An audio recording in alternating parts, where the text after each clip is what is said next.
Se eu te perguntasse com qual dessas 3 pessoas você se identifica mais, o que você responderia? Imagine a situação. 3 pessoas são convidadas para uma festa. A pessoa A, ela chega lá e ela imediatamente se empolga, ela se anima com a comida que está sendo servida, já começa a conversar com as pessoas que estão lá. A pessoa B, ela chega, ela avalia primeiro a comida que tem, olha para as pessoas que estão lá e depois de um tempo começa a conversar com alguém sobre algum detalhe, sobre algum assunto que foi debatido. E a pessoa C, ela chega lá, ela simplesmente segue o fluxo, ela segue a liderança de alguém. Nessa situação, considerando os comportamentos dessas 3 pessoas, com qual delas você se identifica mais? A pessoa A, a B ou a C? Essas 3 categorias, elas descrevem tendências de comportamentos diferentes. Então, é bem provável que você se identifique mais com uma determinada categoria do que com outra. Elas se baseiam na resposta automática do nosso organismo de uma reação de luta, fuga ou paralisia diante de uma situação de perigo. Se você for mais parecida com a pessoa A, provavelmente você tem mais facilidade para conversar, você pode ser uma pessoa mais popular entre o seu meio. Essa categoria ela é chamada de abordagem e seria ao equivalente natural de luta. Já se você for mais parecido com a pessoa B, do nosso exemplo, talvez você tenha mais facilidade para prestar atenção em detalhes, perceber coisas que outras pessoas não percebem, ou se concentrar em tarefas com rigor. Essa tendência de comportamento, ela também é chamada de evasão ou fuga. E se você for uma pessoa com uma tendência de comportamento para a categoria C, provavelmente você é a pessoa dentro do seu grupo que tem ideias diferentes, que tem as boas ideias, que consegue começar projetos grandes. Essa tendência de comportamento ela é chamada de paralisia ou segue o fluxo. Então, para a gente se aprofundar mais nesse assunto sobre as tendências de comportamento, a proposta desse vídeo é que a gente responda juntos um questionário, que a gente possa, no final, perceber, conseguir conhecer qual é a sua tendência de comportamento e também quais as vantagens e desvantagens de cada uma. Com os resultados, você vai ver se você é da categoria de abordagem, de evasão ou que segue o fluxo. Mas antes da gente começar a responder esse questionário, se você gosta desse tipo de assunto, deixe seu like no vídeo, isso é bem importante. Isso ajuda com que o YouTube divulgue mais vídeos como esse, que esse conteúdo chegue a outras pessoas. E se essa é a sua primeira vez aqui no canal, seja muito bem-vindo. Eu sou a Cristine Schwember, sou psicóloga, e aqui no canal eu trago vídeos sobre psicologia e saúde mental, sempre pensando em como isso pode ajudar no dia a dia, na prática mesmo. Então, se essa é a sua primeira vez por aqui, eu te convido a dar uma olhada nos outros conteúdos que temos aqui no canal, talvez tenham outros assuntos que possam te interessar. Então, para que você possa aproveitar ao máximo o conteúdo desse vídeo, eu sugiro que você pegue papel, caneta ou anote as suas respostas no celular ou no computador. Bom, você vai ver que algumas vezes eu vou olhar aqui para o lado, que é para ler certinho as instruções desse questionário e também as afirmações. Também eu vou deixar passando na tela algumas instruções para ajudar vocês a responderem esse questionário. Mas, de novo, eu recomendo que você anote as suas respostas para conseguir realmente depois ver os seus resultados e conseguir aproveitar melhor esse vídeo. Vamos lá, então. Classifique as informações a seguir na ordem mais coerente com o modo como você se comporta em geral. Não como você acha que deveria se comportar, nem como poderia se comportar numa situação muito específica. Dê a primeira resposta sem pensar muito. Marque 1 na que mais combina com você, 2 na segunda resposta que mais combina com você e 3 na resposta que combina menos com você. Então agora eu vou ler as afirmações e você tem que colocar um número de 1 a 3 para cada resposta que eu for dar. Eu vou dar um exemplo aqui para vocês. Então você pode anotar, por exemplo, o número 1, que é a afirmação, e aí tem 3 opções de resposta. Você precisa colocar na classificação para cada resposta. Então vamos supor que na questão 1 você se identifique mais com a primeira frase. Então você vai colocar número 1.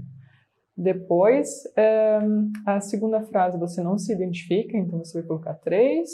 E digamos assim que daí na outra questão você vai colocar 2, que é a segunda que você mais se identifica. Então vai ficar mais ou menos assim, ó. O número da questão e as suas pontuações nas respostas. Só para dar um exemplo, tá? Então vamos lá. Se eu planejar uma festa, quero que seja cheia de energia com muita gente. Quero poucas pessoas lá. Seria de última hora e improvisada. Para cada uma dessas respostas, você coloca um número. Número 1 é o que você mais se identifica. 2 é que você se identifica por segundo, né? E 3 que você menos se identifica. Segunda questão. Na hora de limpar meu quarto, eu me orgulho de deixar tudo lindo. Logo noto problemas, imperfeições ou desarrumação. Não costumo notar nem me incomodar com a bagunça. Questão 3. Prefiro que o espaço onde moro seja bonito, organizado, criativamente caótico. Questão 4. Quando faço o meu trabalho, gosto de realizar tudo com paixão e energia. Ter certeza de que está tudo exato. Vislumbrar possibilidades futuras e imaginar a melhor maneira de avançar. Questão 5. Quando converso com outros, pareço afetuoso, realista, filosófico. Qualquer coisa, pessoal, se vocês não estiverem conseguindo acompanhar, só deem um pause no vídeo ou voltem um pouquinho para entender melhor a questão, tá bem? Questão 6. A desvantagem do meu estilo de roupa é ser suntuoso, exuberante, pouco imaginativo, descombinado ou descoordenado. Questão 7. Em geral, minha postura é dinâmica, vigorosa, desorientada. Questão 8. Meu quarto é ricamente decorado, bem arrumado, uma bagunça. Questão 9. Em geral, tendo a ter forte desejo por coisas, ser crítico, mas lúcido, ficar em meu próprio mundo. 10. Na escola, eu era conhecido por ter muitos amigos, ser intelectual, devanear. Questão 11. Geralmente, me visto de um jeito atraente e na moda, limpo e organizado, descontraído. Questão 12, a nossa penúltima questão. Eu pareço afetuoso, pensativo, distraído. E questão 13. Quando outras pessoas se empolgam com alguma coisa, eu me junto a elas e quero me envolver. Tendo a me sentir cético, saio pela tangente. E assim nós encerramos esse questionário. São 13 questões. Cada questão, então, tem essa opção de resposta que você precisa pontuar. E agora, como é que a gente faz a correção? Você vai somar a sua pontuação básica para cada linha de resposta. Então, para a primeira linha, você vai somar todas as suas respostas, para a linha do meio, a mesma coisa, e para a última linha também. A que tiver a menor pontuação é a sua maior tendência de comportamento.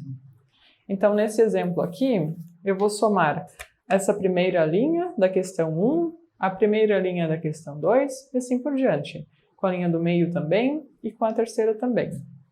Se a sua menor pontuação for na opção de cima, significa que você tem uma tendência de comportamento de abordagem. Se for a do meio, é uma tendência de comportamento de evasão. E se for a linha de baixo, é uma tendência de seguir o fluxo. A ideia desse questionário que os pesquisadores propõem também é você ter mais clareza sobre as suas tendências de comportamento no seu dia a dia. Então, para você entender melhor por que algumas coisas te incomodam ou por que outras pessoas não se incomodam com algo que atrapalha você, que atrapalha o seu trabalho, a sua concentração. Isso também te ajuda a conhecer melhor a sua forma de se relacionar com o mundo externo, então aquilo que é importante para você, e também com o seu mundo interno. Que tipo de pensamentos que prevalecem, que tipo de vontades você tem. Para uma pessoa que tem a tendência de comportamento de abordagem, é interessante você prestar atenção aos seus comportamentos de exagero. Então, às vezes, fazer compras excessivas, beber em excesso, comer em excesso. Isso também pode aparecer na forma dos sentimentos, às vezes você ter ciúmes dos seus amigos. Ao mesmo tempo, você tem várias qualidades, você consegue decidir depressa, consegue resolver os problemas com facilidade, você costuma buscar coisas agradáveis, experiências agradáveis, então isso faz com que as pessoas também gostem de estar com você. Para quem teve uma pontuação menor na categoria do meio, de evasão, talvez você seja conhecido como alguém que tem bastante lucidez, ou as pessoas admiram o seu intelecto, te acham uma pessoa inteligente. Você pode ser uma pessoa arrumada, organizada, que costuma prestar atenção aos detalhes, costuma ficar atento ao que acontece no seu meio. Uma coisa que você precisa prestar atenção é que muitas vezes você pode ser crítico, ser excessivamente crítico em relação às outras pessoas, fazer julgamentos e sobre si mesmo também. É possível que as pessoas te critiquem por ser perfeccionista demais, ou às vezes você precisa ser mais tolerante e não conseguir relaxar mais. E se você teve uma pontuação menor para a categoria de baixo, você pertence a essa tendência de comportamento que eles chamaram de segue o fluxo. Provavelmente, então, você é uma pessoa que tem boas ideias, que pensa sobre o futuro, que costuma filosofar, que costuma pensar sobre coisas mais profundas. As pessoas podem gostar de você por ser uma pessoa mais tolerante, mais tranquila. Algo que você precisa cuidar é que você pode ser facilmente persuadido. Então, fazer as coisas porque os outros acham importante ou porque os outros querem e não porque você verdadeiramente quer fazer isso. E uma coisa que você também precisa cuidar é para que você não se perca nos seus pensamentos, porque justamente essa habilidade de conseguir pensar de uma forma mais profunda sobre a vida, sobre as coisas, também pode te trazer mais angústia, mais ansiedade. Pessoal, pensem nessas tendências de comportamento como possíveis armadilhas que a gente pode cair de vez em quando. Quando a gente tem mais ciência dos nossos pensamentos, da nossa tendência de agir, nos nossos comportamentos, a gente consegue se prevenir mais de certas situações, de certos problemas, ou a gente consegue ver mais facilmente como sair deles. Esse questionário não é um teste psicológico, então não é uma sentença. Mas aqui os pesquisadores já verificaram que é possível que você se enquadre mais numa categoria do que em outra, que você tenha mais tendências, né, de se comportar de uma maneira do que de outra. Então é mais para curiosidade mesmo, para trazer um tipo de clareza para o seu dia a dia, para a sua forma de pensar e agir. Mas não considerem isso como rótulos. Na descrição desse vídeo eu vou deixar um link para um artigo que os pesquisadores fizeram os estudos de validade desse instrumento, para ver o quanto de fato ele consegue medir o que ele se propõe a medir. E também eles fizeram comparações com outros instrumentos. Se você quiser saber mais sobre esse questionário, ele vai estar na descrição desse vídeo. E se você se sentir à vontade, pode compartilhar nos comentários os seus resultados. Qual foi a sua tendência de comportamento? Você concorda? Você discorda? O que você achou? Você tem algum palpite sobre os meus resultados nesse questionário? Se você quiser deixar o seu palpite, pode comentar também. Eu respondi o questionário, achei interessante e até por isso que eu resolvi trazer aqui em vídeo. Talvez vocês fossem gostar também. Então, se você tiver algum palpite sobre a minha tendência de comportamento, pode deixar nos comentários que depois eu vejo o que vocês responderam, se vocês acertaram ou não. Combinado? Muito obrigada por assistir até aqui. Nos vemos no próximo vídeo. Um abraço e até lá!